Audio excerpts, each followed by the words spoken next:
No, absolutely. I think it is certainly a vision of our Prime Minister. It was a vision in 2015. We have demonstrated on that vision through a very exciting win-win relationship with the private sector and the government and the citizen at the center of that partnership.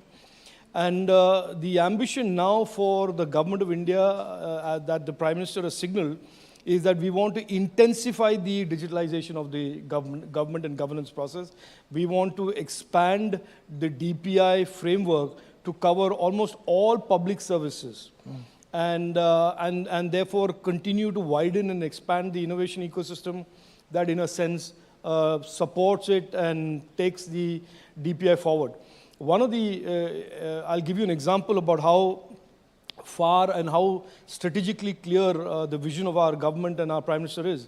He said way back in 2021 that he wants artificial intelligence and learning to be built into DPI, and therefore AI for governance becomes a very important use case for artificial intelligence in India. So that is where we see the DPI progressing, that is where we see the India stack progressing.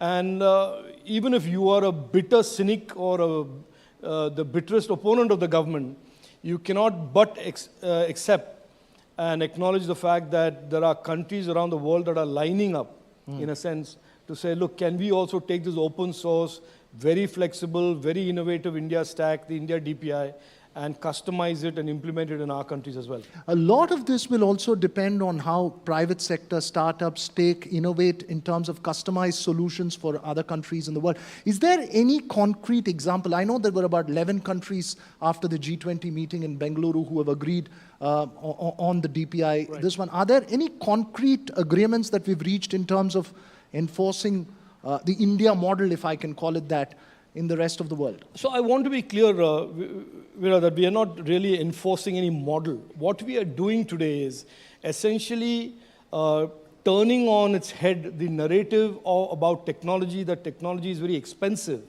and that technology is very exclusionary, that only the very rich countries and the very rich people can afford the luxury of digitalization. This was the narrative for many years, that if a country wanted to digitize, if a country wanted to create solutions, they had to go running to these big, powerful technology companies that were invariably in the West.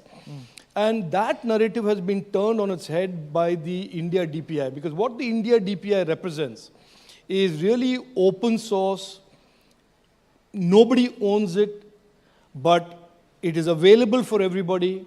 And that there is an ecosystem of India stack developers who are startups, small and medium technology companies who are there to support the implementation of the India stack or the India DPI in any geography or any new application. So we have an extremely vibrant ecosystem. And for those who don't understand the journey of DPI, I always use this example about the vision and clarity of our Prime Minister.